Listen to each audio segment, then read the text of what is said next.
Assalamualaikum warahmatullahi wabarakatuh. Hai semuanya, selamat datang kembali di sesi wawancara edukatif kita. Pada kesempatan kali ini, kita akan membahas topik yang sangat menarik dan relevan dengan kehidupan manusia masa kini, yaitu perkembangan sains biologi dan tantangannya di era modern. Perlu kalian ketahui bahwa biologi sekarang itu bukan lagi sekedar ilmu yang mempelajari tentang tumbuhan dan hewan, tetapi melainkan telah berkembang menjadi ilmu yang berperan besar bagi dunia kesehatan, teknologi, lingkungan, hingga industri.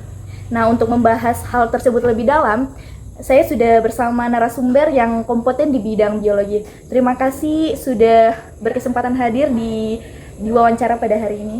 Sebelumnya terima kasih kembali, saya merasa senang bisa berdiskusi dan juga berbagi pandangan mengenai sains biologi yang saat ini dan akan terus berkembang, apalagi perannya sangat penting bagi manusia di kehidupan kita, yakni kehidupan modern ini. Baik, sebagai pembuka pada wawancara kali ini, jika kita melihat perkembangan biologi dari masa lalu hingga sekarang, perubahan apa yang paling terasa atau perubahan apa yang paling signifikan menurut Anda?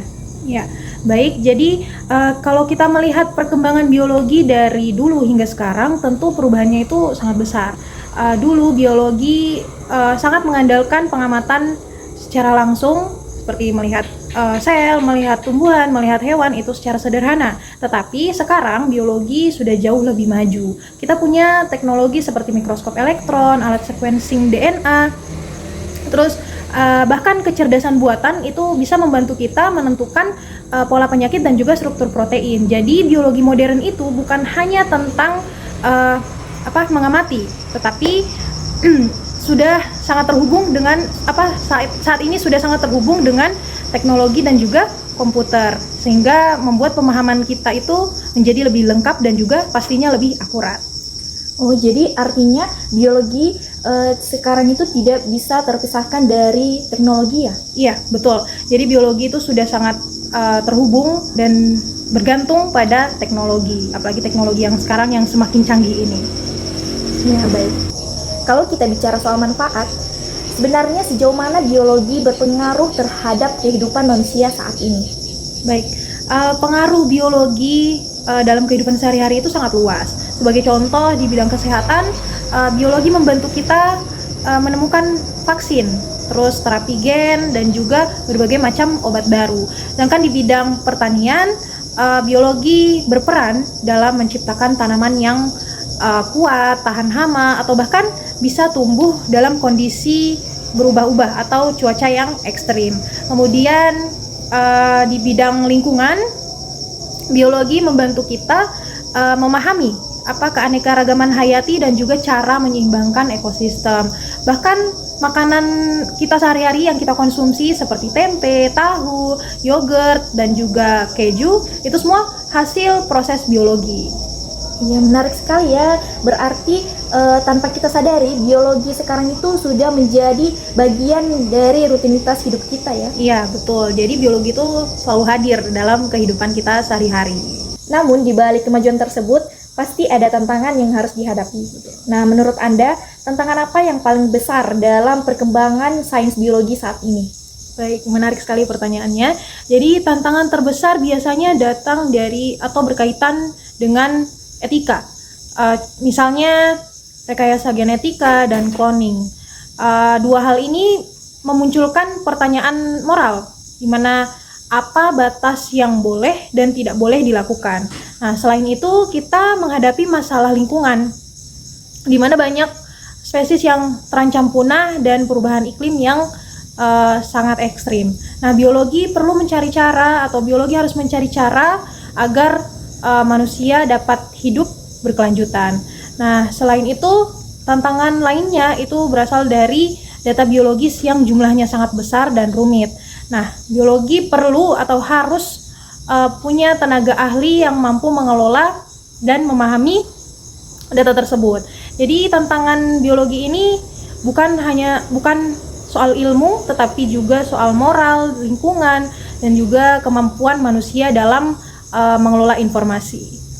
Jadi biologi bukan hanya soal ilmiah, tetapi tantangannya itu bukan hanya soal ilmiah, tetapi sosial dan moral ya. Iya, betul sekali. Jadi biologi itu tidak bisa lepas dari nilai kemanusiaan. Seperti itu. Kalau kita kaitkan dengan pendidikan, bagaimana peran pendidikan biologi dalam menyiapkan generasi muda untuk menghadapi tantangan tersebut? Baik, menarik.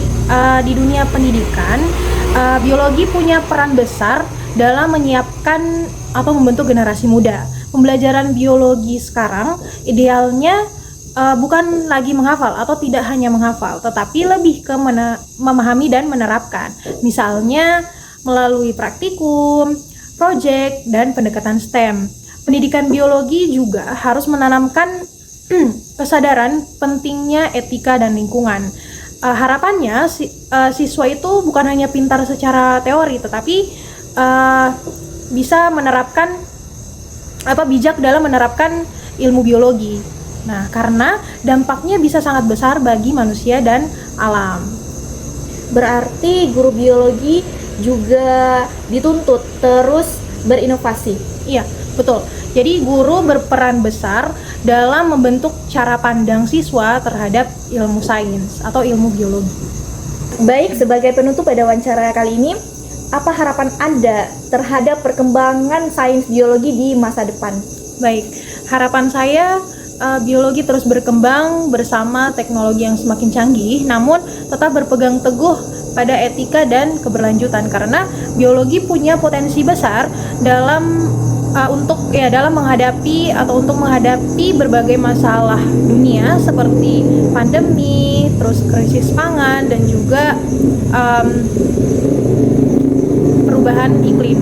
Kalau peneliti, pendidik, dan juga masyarakat bisa bekerja sama, saya yakin biologi bisa menjadi kunci penting untuk menciptakan masa depan yang lebih sehat, terus aman, dan juga seimbang bagi semua makhluk hidup. Ya baik, menarik sekali penjelasan dari narasumber kita pada wawancara kali ini. Terima kasih atas pemaparan yang sangat komprehensif dan membuka wawasan kita semua. Semoga pada wawancara ini bisa memberikan pemahaman baru betapa pentingnya sains biologi di era modern. Ya baik, sampai jumpa di kesempatan berikutnya.